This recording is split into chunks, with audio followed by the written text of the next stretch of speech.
Hey everybody, Ed here with the Digital Digest, and today I wanted to give you guys the digitally digested segment for the Toshiba Excite 7.7. So pretty much save the best for last in my opinion with regard to the Excite lineup, because I have covered the 10 and the 13, and finally now the 7.7 gets its full review. So let's start off with price point. $579.99 for the 32 gig model you're looking at here. Yes, incredibly expensive, but a really great package in my opinion. The best tablet on the market without a doubt. And not for everybody, but if you're looking for, in my opinion, the best form factor, best screen, best processor, storage expansion, even HDMI out, even though it's not standard, you will need to purchase a dock.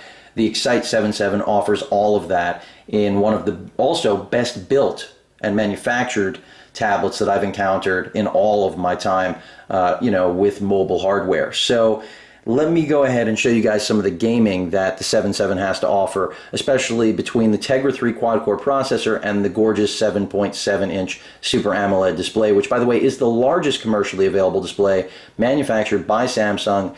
Again, only found in the Galaxy Tab 7.7, which you cannot compare to this. It's pricier, and the components internally and build just do not match up with the Excite 7.7. So let's go ahead and resume some gaming. First-person shooter. Killing some zombies here. Seems they're behind me, at least from what I can see on the HUD. Now they're all around me, apparently. And I'm looking the wrong way. This is my first time playing, so keep that in mind. Not that I'm making excuses.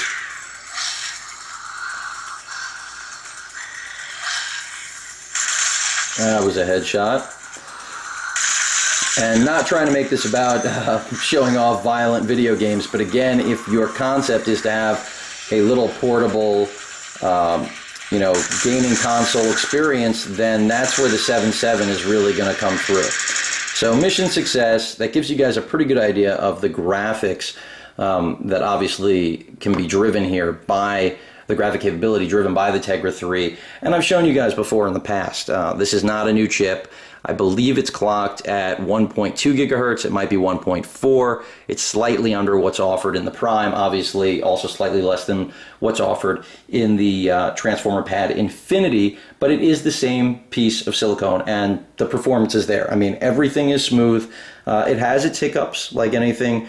It is running ICS, certainly a good thing. I've already gotten one software update in the middle of this month, so good to see that Toshiba at least appears to be aggressive. As far as apps they've put in, you can see the productivity suite, very similar to what Jelly Bean offers, where you touch to essentially have a mini launcher of a host of applications rather than just having one shortcut to said app. So a nice touch on their part.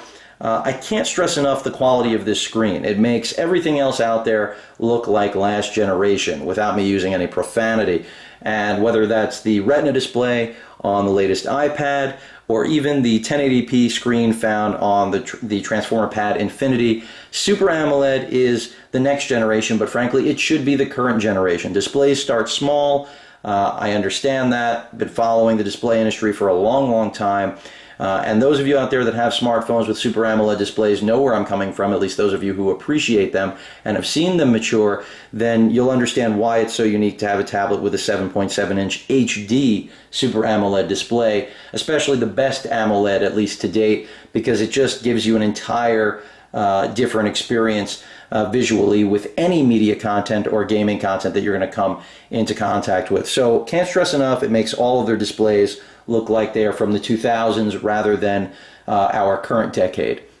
Moving away from the display and that Gorilla Glass finish, which is really nice, very solid, let's talk a little bit about battery life, because that's one of my bigger gripes with this tablet. Then I'll show you guys some browsing and flash performance. The battery life, unfortunately, you're looking at 6 to 8 hours. Wish I could say more about it. At this price point, they really should have given you at least a solid 10, in my opinion. But in the same vein, the fact that this is such a powerful tablet that really compromises absolutely nothing and has stellar build quality that is unmatched by any manufacturer. And I know I'm giving a big endorsement, but I really do think Toshiba, really just knocked it out of the park on this one, except for the pricing point.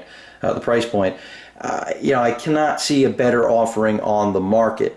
As far as the battery you know, is it acceptable at 6 to 8? Well, industry standard is along those lines. So for a lot of you out there, I think you will be willing to deal with it.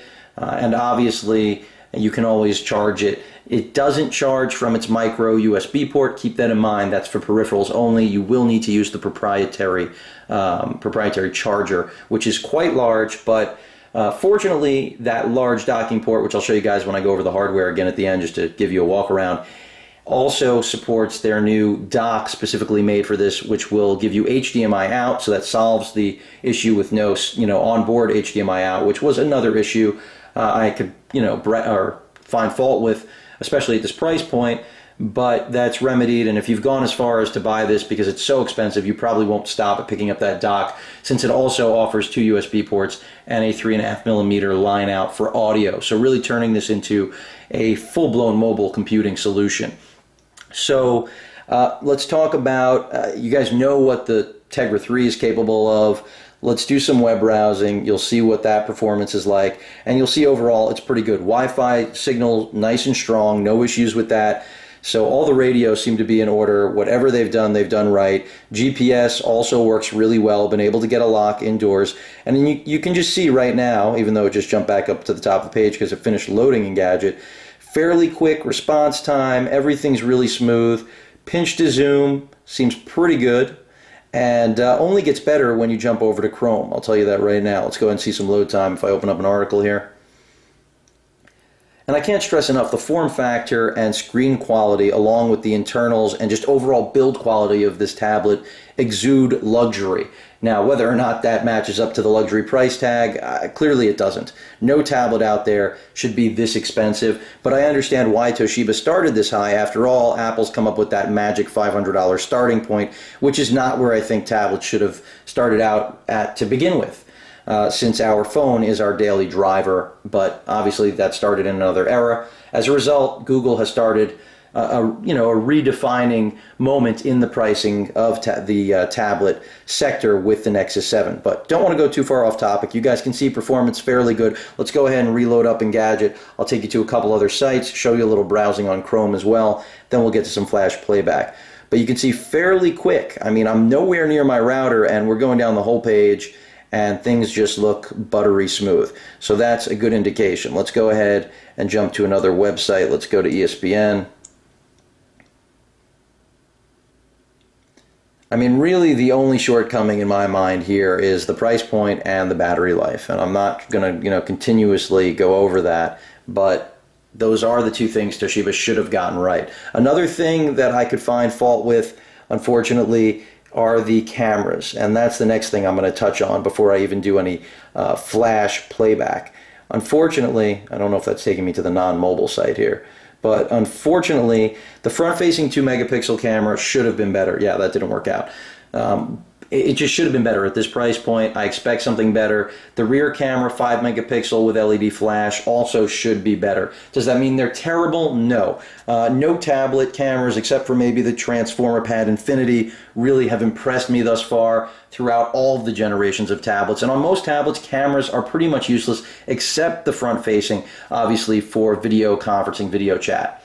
So, with that said, the point I will make is that on a tablet of this form factor that is so easy to pocket, so light, doesn't give you any wrist fatigue, by the way, over prolonged periods of use, which is what makes it so versatile. But again, I'm going off the point, the original point, which is that in this form factor, the camera function actually does have its purpose and its place, because this is pocketable. This can travel with you. It's not as absurd as pulling out a 10-inch tablet to take a photo. I could see that, if you wanted to take a picture and you knew that the camera was really high quality on something this size, why wouldn't you use it as even a backup? So while I'm not a big fan of cameras on tablets, that has more to do with the form factor of the tablet than the actual practicality of using a tablet with a camera feature. Because frankly, this isn't much larger than many of the phablets out there, the phone tablets, like the Galaxy Note, which has a 5.4-inch screen. Granted, the Galaxy S3,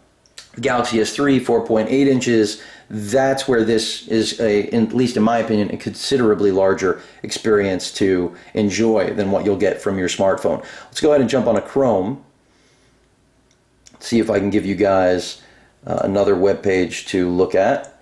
and you'll just see what Chrome's performance is like, which only is better than the stock browser, but of course is missing flash.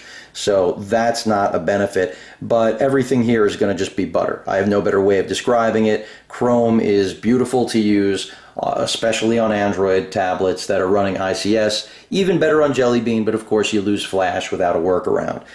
Go ahead and load up Engadget on here so you guys can see how quickly the load time is compared to the stock browser. Doesn't look like it's beating out the stock browser. More buffering going on here. Google obviously moving away from the stock browser, something to keep in mind, but again, performance very, very good.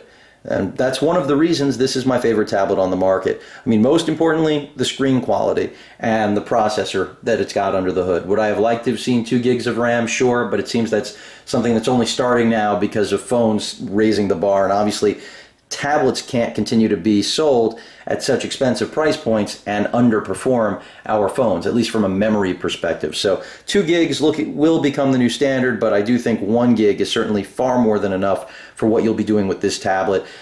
In terms of comparing this to the Nexus 7, let's take things into perspective. Build quality on this is fantastic. The Nexus 7 is good for its price point. I think that sums up at least build quality. As far as media consumption, that's what the Nexus 7 is designed for. This tablet is designed for you to have your own media, and then if you want to lean on the Play Store, be their guest. You've got storage expansion in the micro SD card slot. You've got the ability to do video out. You have the ability to hook up USB peripherals. So don't even begin to compare this to the Nexus 7. I've seen so many people saying, how could you buy any 7-inch Android tablet now that the Nexus 7 is out? And I agree with them in most instances, as long as the person that's purchasing the item understands exactly who or whether he or she, exactly what they'll be using it for. The Nexus 7 is a phenomenal value, but certainly doesn't represent the offering this does in any form or fashion. So let me stress that again. This is a luxury tablet that's designed for you to consume your own media, not depend on the Play Store, play plenty of Tegra Zone games that are really large in size, which obviously if you're going to use a Nexus 7, that 8 or 16 gigs, especially after being formatted, you're going to run out of room really quickly when you download games that are only going to get larger as the Tegra Zone becomes more robust, and has more offerings like the game I was just demoing for you guys. Let's go ahead and jump to YouTube for a second, because I think you got a pretty good idea of, performance that at least is offered from gaming perspective and browsing. Here's some flash performance.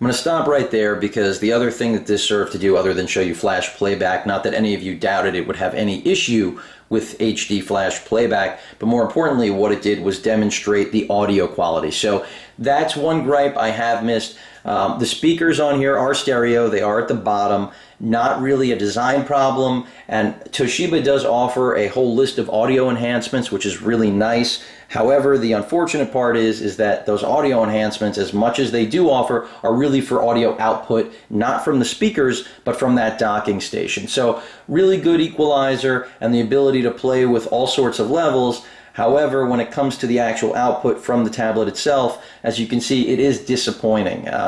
And that's not a real big problem for myself personally as a user, because a portable tablet like this, I'm going to be using headphones anyway. I use headphones even with my larger tablets, so it's not really an issue for me, but it is one of those things, much like the battery life, the camera quality, and the missing onboard HDMI, that Toshiba really should have been able to squeeze into the package if they were going to charge almost $600 for this product. Thinking of what other video I would like to show you guys, just so you could see the actual quality of the just the performance of this Super AMOLED. So one of the sunrise clips would really be the best to show you, and I'll go with the NEX7 since that does offer the best quality of anything. And unfortunately, yes, ads even on the mobile version now, so bear with me. If it let me skip it, I would. Really, I apologize. You guys shouldn't have to watch another ad here. But here's the actual sample, so enjoy. I'm even going to tighten the shot up a little bit.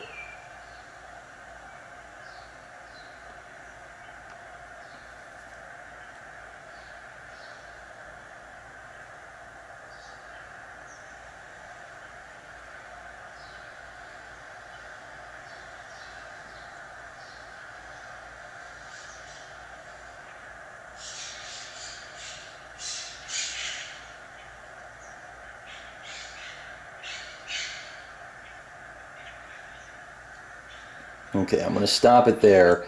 I think that pretty much should prove my point about the quality of this Super AMOLED display. Maybe I should have done this right at the beginning of the video because really it's just stunning. I know I started off with gaming to show you guys how good the quality of the screen was there, but I think this sunrise clip really shows you the color saturation, and just it almost seems like it's at another resolution only because the technology is so superior. And I'm not here to preach about AMOLED, Super AMOLED, as opposed to IPS, Retina, or whatever ridiculous resolution you want to pump out. Resolution at the end of the day isn't going to give you another technology's contrast quality that this has to offer. You know, resolution can only go so far. I've never been a tremendous fan of the resolution wars. Certainly a good thing for a consumer to get a higher res display, no question about it, but conceivably where resolutions have gone are absurd for the surface area they're covering. We should be getting next-gen technology like this rather than just higher resolution old screens with brightness bumped up. That is a critique for the entire industry. So again, a lot of credit to Toshiba for making this tablet with this fantastic panel. I think even if you take a look at my Samsung Series 9 review, you'll see that this Super AMOLED even makes that screen look disappointing. In this exact same sample clip, you'll see, you know, just the quality difference if you take a peek. So really do love this display. Can't say enough good things about it. In terms of other things you guys should know, you know, the standard apps are fine. The fact that they've left this pretty much stock is good, and the fact that there's been an update already is definitely a good thing because Toshiba doesn't have too much marketing, PR, not much of a brand here in the United States. They are a Japanese company and they are cash rich. So I highly recommend they start spending some money on spreading the brand and really making sure that the public knows that they're offering fantastic tablets, because really I think no one knows that this tab really even exists, and those who do look at the price point and say, are you kidding, before they would even bother to go and check it out. So marketing really is missing for this tablet, and unfortunately that brand identity does end up determining whether you sink or swim in any business, specifically this one, of course. So I'm really hoping Toshiba spends some money on marketing. They've already come out with some accessories like the jacket cover, which I'll be sharing with you guys soon. I should have it shortly, and eventually the dock, because I'm all in on this tablet. This is, again, as I said before, a personal favorite. Love the performance, love the screen. Really, there's nothing other than what I've already railed off for you guys to complain about. But the chief issue is clearly the price point. But build quality is just superb. No SD card issues like you'll find right now with the Transformer lineup or over the history of the Transformer lineup. And I'm not knocking the Transformer. It does represent an entirely different tablet altogether, which is what's so really unique about Android, that you've got a Nexus 7 representing one marketplace, a tablet like this representing another luxury end, and then the Transformer, another luxury tablet for people who are looking for productivity machines rather than portability. And, you know, not that they aren't looking for best-in-class screen. They are, but unfortunately, Toshiba and Samsung are the only two manufacturers out there to have a Super AMOLED on any tablet right now. So, really do like this product. I'll back it up since you guys got this close-up screen here, which really isn't going to show you what I'm about to, which is just the overall build, because I know I've been complimenting the build of the tablet a lot, and for good reason. It's just made really well. Screen brightness right now is all the way, so everything you guys have seen has been full blast. How well it's going to come across in this HD video, we'll see, you know, in post once I actually upload it to the tube. But really, just everything here, you know, I can't stress that this is one of the few tablets I unboxed where I could not find a build quality issue. I didn't look at it and say, what happened to quality control? How did this make it into a packaged box for sale? And these days, with the way things are rushed off, and unfortunately a lot of the working conditions in China lead to things getting pushed out that really shouldn't make it to a consumer's hands. And Toshiba's done a really good job on QC outside of the light bleed on the 10-inch version. So again, kudos to them. So let me go ahead and just show you the build quality here. Again, pretty much all aluminum except for the plastic you're looking at right now on this edge. And there's that 5-megapixel rear camera, which could have been better. LED flash. The backing does get a little bit hot after prolonged use right in this area above the Toshiba logo. I'm going to take it that's where the processor is, so that's where the action's happening. Screen also gets a little bit hot. I want to point that out. I've used it enough to give you guys full impressions. Right side of the tablet is where the action is in terms of ports. You've got your headphone and microphone jack right there. And then to the left of that, you've got your micro USB jack, which, as I mentioned before, you can use that for jump drives, hard drives, pretty much anything you want, controllers, any type of accessory that's USB based, as long as the drivers are there, which they pretty much are at this point in Android. And also you will need to use a cable that's compatible, obviously, since it is a micro USB port. Keep in mind, this cannot be used for charging, as I said before. However, while your tablet is charging from the proprietary port down here at the bottom, you can hook up any accessory you'd like. So again, a mobile computer once it's docked, really. And then that micro SD card slot for storage expansion, which is critical for anyone who's accustomed and acclimated to what Android tablets have to offer. And that's another really big characteristic difference, besides just build quality, the screen, between this and the Nexus 7, because I know it's going to continue to draw those comparisons. You know, how could you buy this tablet for twice the price? Well, for many of you out there, it's not a difficult decision, because the Nexus 7 really isn't designed it's designed for everyone, but not for the hardcore tablet users, or I should say tablet users that have been with Android since the beginning, who have grown accustomed to features that are simply vacant from that model, despite its high quality and great processor. That proprietary charging port right there, which I told you also allows you to dock to that great and overpriced docking station that will give you those 2 extra USB ports, HDMI out and line out for audio. The stereo speakers, which you heard before, they leave a lot to be desired, but again, that's not on my short list really when it comes to a tablet solution that's really portable. And then up at the top of the tablet, you've got your power button, your orientation lock switch, which again just shows it's a quality tablet. A lot of tablets don't have a switch like that. They've got it in software, and I always like to see that, because there's nothing more annoying than orientation switches that you don't want happening. The volume rocker, microphone up there, and overall I can just tell you the buttons, the tactile feel, everything is just quality, like I've been telling you guys for the last 20+ minutes.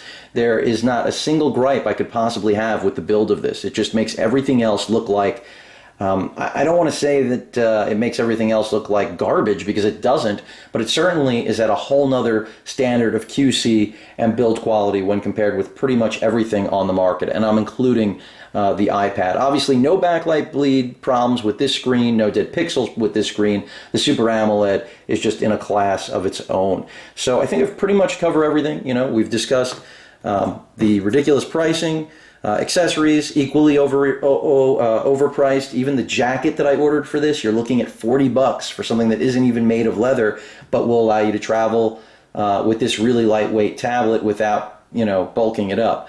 Battery life leaves a little to be desired, but still acceptable for a tablet in this size. Screen, best in class, best on the marketplace, period, the end. Once you use it, you're not going to look at anything else the same.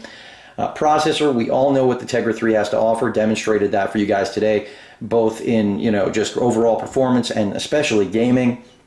Storage expansion, that USB port really just turned this thing into a full mobile computer. So if what you're looking for is portability, best-in-class performance, best-in-class build quality, and unfortunately also the highest price on the market, then you're going to be really happy with what you get.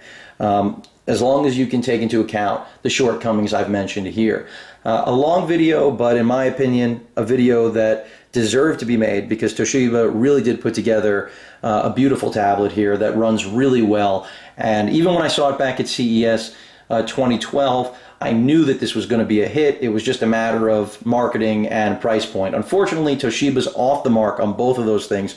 Hopefully it's something they rectify, but there's no question they've taken the best of the Thrive and combined it with the best of pretty much every other tablet out there in terms of the aesthetic. And boy, what a contrast to the Thrive lineup. And that's not to say they were ugly, but the aesthetic here is just night and day, and so is the build quality. We went from plastic back to all aluminum, so really do like this tablet. Just hope Toshiba continues to support it in the software department. They certainly are vested in it. That's why there are 3 different tablets for 3 different, completely different markets, in my opinion. And the fact that there are accessories is a good thing. Unfortunately, the only accessories are from Toshiba, so that's a problem. A lack of third-party accessories right now, but hopefully that'll improve with time. And most importantly, want to point out that the best part, besides portability, of this weight class, because I believe the tablet's like 12 ounces, a little lighter than the Nexus 7, even though it's got the metal build as opposed to plastic. It doesn't have that grippy texture, though. I will give the Nexus 7 that, even though they're not comparable items, is that you will never get wrist fatigue. The screen is just large enough that it's not like you're working on a mobile phone or a phablet, you know, like the Galaxy Note.